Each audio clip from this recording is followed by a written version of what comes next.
جنگ بدر کے اندر قریش کو جو ہے بہت زیادہ نقصان ہوا اور ان کے بڑے بڑے بادشاہ مارے گئے تھے، تو اس چیز کا ان کو بہت زیادہ صدمہ تھا اور ان کے دلوں کے اندر غصے کی آنکھ بھڑک رہی تھی کہ جب تک مسلمانوں سے بدلہ نہ لے لے، جب تک ہم چین اور سکون سے بیٹھنے والے نہیں ہیں۔ تو انہوں نے 1 سال تو جیسے تیسے مکمل کیا، سن 2 ہجری سے 3 ہجری تک جیسے تیسے انہوں نے مکمل کیا، لیکن اندرونی طور پر انہوں نے اس کی تیاریاں شروع کر دی تھی۔ ابو سفیان کا جو تجارتی قافلہ تھا جو ملک شام گیا ہوا تھا، اس سے جو بھی نفع حاصل ہوا وہ پورا کا پورا لڑائی کے فنڈ میں جمع کرا دیا، اور دھیرے دھیرے جو ہے سال بھر چندہ اکٹھا کیا، اس کی تیاریاں شروع کر دی، اور قریش کے بڑے بڑے جو مقرر تھے ان کو اس بات پر آمادہ کیا کہ مکہ کے جو ہے ہر محلے کے اندر جائے اور نوجوانوں کو بھڑکائے،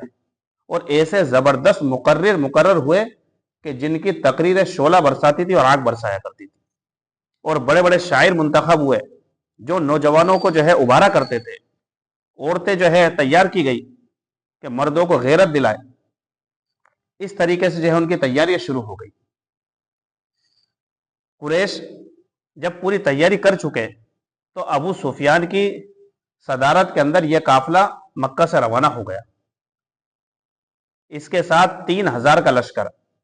3000 اونٹ، 200 گھوڑے اور 700 زیرہ پوش آدمی تھے، یعنی پوری تیاری کے ساتھ یہ قریش کا لشکر مکہ سے روانہ ہوا۔ ادھر اللہ کے نبی صلی اللہ علیہ وسلم کو مدینے کے اندر اس کی اطلاع ملی تو آپ صلی اللہ علیہ وسلم نے جمعے کی نماز کے بعد تمام صحابہ اکرام کو روکا اور مشورہ کیا کہ بھائی کیا کرنا چاہیے ہمیں، ہم کہاں پر لڑے اور کیسے لڑے، اس کی کیا ترتیب ہو، کیونکہ آپ صلی اللہ علیہ وسلم کا معمول تھا ہر چھوٹے اور بڑے عمل کے اندر صحابہ اکرام سے مشورہ کیا کرتے تھے، اور اللہ تعالیٰ نے قرآن میں اس کا حکم دیا وَأَمْرُهُمْ شُورَى بَيْنَهُمْ، کہ صحابہ اکرام کا ہر عمل مشورے سے ہوتا ہے۔ تو اللہ کے نبی صلی اللہ علیہ وسلم کی رائے تو یہ تھی کہ مدینے کے اندر رہ کر لڑائی کی جائے،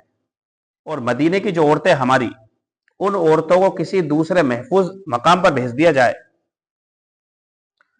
اور دوسرے جو صحابہ تھے، اکثر صحابہ کی رائے یہ تھی کہ مدینے سے باہر جنگ کی جائے، ان میں خصوصاً وہ لوگ تھے جو جنگ بدر کے اندر شریک نہیں ہو سکے تھے، بھئی ان کی خواہش یہ تھی کہ ہم اپنے جوہر دکھلائیں۔ انہوں نے کہا کہ اللہ کے نبی صلی اللہ علیہ وسلم اگر ہم مدینے کے اندر رہ کر لڑتے ہیں تو اس میں ہماری بدنامی ہے کہ گھر کے اندر رہ کر لڑائی کریں گے، اس لیے ہم چاہتے ہیں کہ مدینے کے باہر جا کر لڑائی کی جائے۔ منافقوں کا جو سردار تھا عبداللہ بن ابی،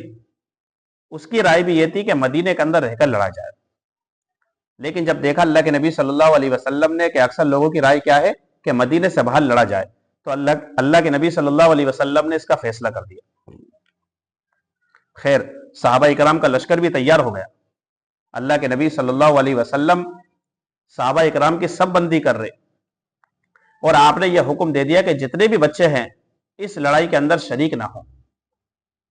لیکن کہتے ہیں صحابہ اکرام نے دین کے خاطر کتنی قربانیاں دی ہے، صحابہ تو صحابہ کے بچے بھی دین کے لیے مٹنے کو تیار ہیں۔ حضرت رافع بن خدیج رضی اللہ تعالیٰ بچے تھے،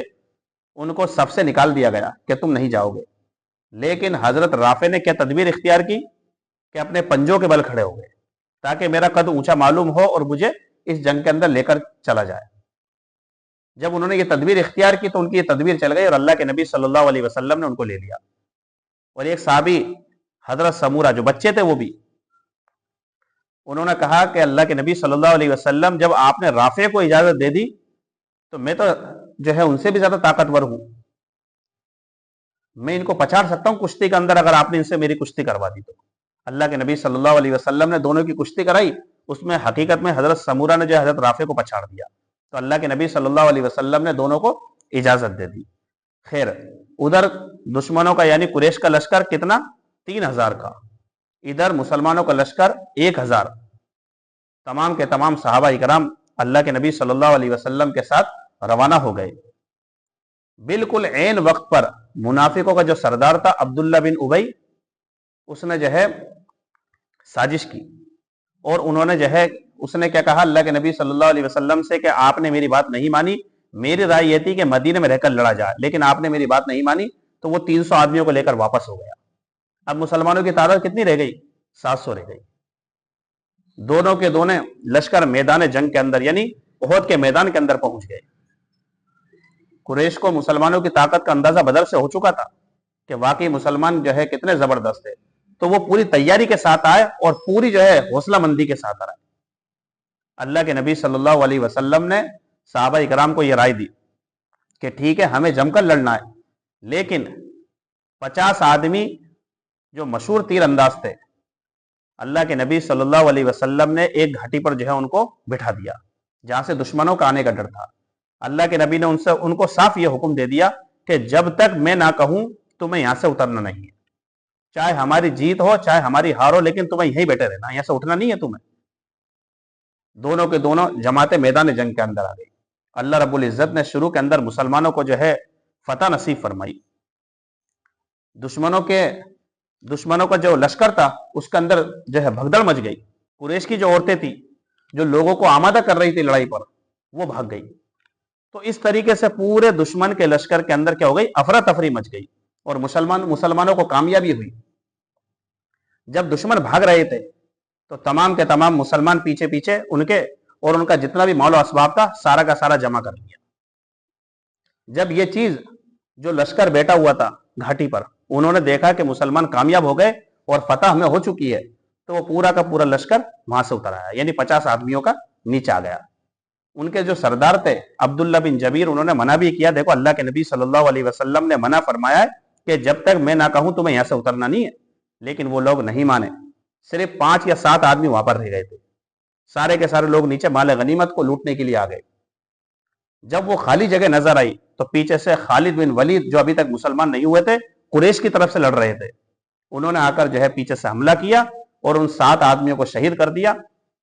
اور جو بھاگ رہے تھے دشمن، انہوں نے جب دیکھا کہ مسلمان بیچ میں، پیچھے ہمارے آدمی اور آگے بھی ہمارے آدمی، تو اس ماحول کے اندر مسلمان بیچ میں پھنس گئے۔ اس کی وجہ سے مسلمانوں کو بھاری نقصان اٹھانا پڑا، کافی تکلیف کا سامنا کرنا پڑا، اور بہت زبردست مسلمانوں پر حالات آئے کہ مسلمانوں کے لشکر کے اندر افراتفری مچ گئی اور زبردست جو ہے گھمسان کی لڑائی، اتنی زبردست کہ جو ہے آسمان میں اگر نظر اٹھا کر دیکھتے ہیں تو دھول ہی دھول نظر آ رہی تھی۔ خود اس کے اندر مسلمانوں کے ہاتھوں سے مارے گئے، اور اس دھکا مکی کے اندر اللہ کے نبی صلی اللہ علیہ وسلم کا ہاتھ صحابہ اکرام سے چھوٹ گیا۔ حضرت مصعب ابن عمیر مشہور صحابی ہے جو غزوہ احد کے اندر شہید بھی ہوئے تھے۔ وہ تو مصعب ابن عمیر کی جو شکل و صورت ملتی تھی وہ اللہ کے نبی صلی اللہ علیہ وسلم سے ملتی تھی، اور ان کو ذمہ دار بنایا گیا تھا اس جنگ کا، ان کو شہید کر دیا گیا۔ اور دشمنوں نے یعنی قریش نے یہ خبر پھیلا دی جھوٹی کہ نعوذ باللہ محمد صلی اللہ علیہ وسلم شہید ہو گئے۔ جب جیسے ہی یہ خبر صحابہ اکرام کے کانوں میں پڑی تو پورے لشکر کے اندر اور پورے میدان کے اندر غم کی لہر دوڑ پڑی۔ صحابہ اکرام کو عجیب و غریب خیالات آنے لگے۔ بعض صحابہ کہتے ہیں کہ جو ہے ہم جی کر کیا کریں گے، اب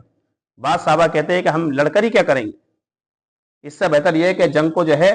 ختم کر دیا جائے اور یہیں چھوڑ دیا جائے، یعنی میدان جنگ کو چھوڑ دیا جائے۔ صحابہ نڈال ہو گئے غم کے اندر، ویسے پریشانی کا عالم، لیکن یہ خبر سننے کے بعد اور زیادہ پریشانی میں آ گئے۔ فوراً قرآن کی آیت نازل ہوئی، وما محمد الا رسول قد خلت من قبلہ الرسل، کہ محمد صلی اللہ علیہ وسلم رسول ہی تو ہے، خدا تھوڑی ہے جن کو موت نہیں آ سکتی، اور آپ سے پہلے بہت سے رسول گزر چکے ہیں۔ افإن مات او قتل انقلبتم علی اعقابکم، کیا محمد صلی اللہ علیہ وسلم جو ہے وفات پا جائے یا آپ کو قتل کر دیا جائے تو کیا تم دین سے پھر جاؤ گے؟ فلن یضر اللہ شیئا ومن ینقلب علی عقبیہ فلن یضر اللہ شیئا، اور یاد رکھنا جو بھی دین سے پھرے گا وہ اللہ کا کچھ نقصان نہیں کر سکتا۔ جب یہ آیت نازل ہوئی تو صحابہ اکرام نے جو ہے دیکھا اللہ کے نبی صلی اللہ علیہ وسلم کو، آپ پر جو ہے صحابہ اکرام کی نگاہ پڑی تو فوراً صحابہ اکرام واپس لوٹ پڑے۔ پریشانی کے عالم میں تھے، لیکن صحابہ اکرام نے اپنی جان نثاری کا ثبوت جنگ احد کے اندر دیا۔ حضرت زیاد بن سکن اپنے 7 آدمیوں کے ساتھ باری باری جو ہے اللہ کے نبی کے پاس آئے اور جو ہے دشمنوں کی تلواروں کو روک رہے تھے، اور باری باری سارے صحابہ شہید ہو گئے۔ اس طریقے حضرت ابو دجانہ جیسی تیریں آ رہی تھی ان کو تیروں کو اپنے جو ہے اوپر کھا رہے تھے، اور اسی طریقے سے اور صحابہ اکرام حضرت طلحہ بن عبید اللہ جیسی تلواریں آ رہی ان کو اپنی کمر پر کھا رہے تھے۔ اس طریقے سے صحابہ اکرام نے اللہ کے نبی صلی اللہ علیہ وسلم کو پریشان نہیں ہونے دیا، اور آپ پر جو تلواریں برس رہی تھی ان کو اپنے جسموں پر کھا رہے تھے۔ اس میں اللہ کے نبی صلی اللہ علیہ وسلم کے بھی جو ہے دندان مبارک شہید ہوئے، اور اس بھگا دوڑی کے اندر اللہ کے نبی صلی اللہ علیہ وسلم ایک گڈھے کے اندر گر گئے۔ حضرت علی جو شیر خدا ہے، انہوں نے اللہ کے نبی صلی اللہ علیہ وسلم کو اپنے ہاتھ سے اٹھایا اور بغل سے اٹھا کر اللہ کے نبی صلی اللہ علیہ وسلم کو باہر نکالا۔ اس طریقے سے صحابہ اکرام پر یہ منظر رہا، اور شروع میں اللہ تعالیٰ نے مسلمانوں کو فتح دی، لیکن ایک غلطی کی وجہ سے کہ ان 50 آدمیوں کو اللہ کے نبی صلی اللہ علیہ وسلم نے جو گھاٹی پر بٹھایا، ان کو منع کیا تھا کہ تم اترنا مت، لیکن اللہ کے نبی کی بات نہ ماننے کی وجہ سے کیا ہوا کہ اس جنگ کے اندر مسلمانوں کو بہت بڑا صدمہ ہوا، اور بہت بڑی مسلمانوں کو پریشانی کا سامنا کرنا پڑا، اور وہ کیا تھی کہ 70 صحابہ اس کے اندر شہید ہوئے۔ کتنے صحابہ؟ 70 صحابہ شہید ہوئے۔